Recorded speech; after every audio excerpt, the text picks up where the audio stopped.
Well, I think that compared to other Western European societies, we're a relatively well-integrated society, certainly more so than France, where France has this sort of model of secular republican universalism that's actually very difficult to integrate socially conservative non-white minorities into that model.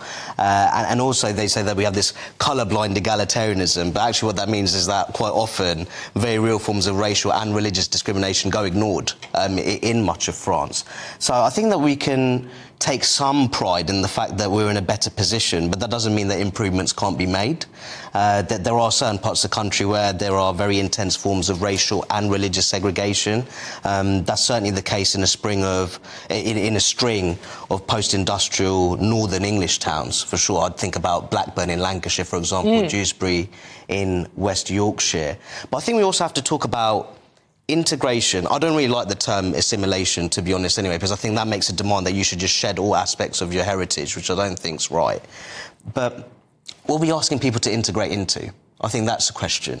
And I think that, in a sense, that we've lost our own way in terms of what it actually means to be British, in a sense. An interesting point, absolutely. I think so. And I think that if you're talking about integrating more socially conservative minorities, if you look at the sort of rates of family breakdown, that sort of loss of community spirit, the sort of rise in materialistic individualism, a disconnection across the generations, loneliness among the elderly, for example, you know, is a big problem.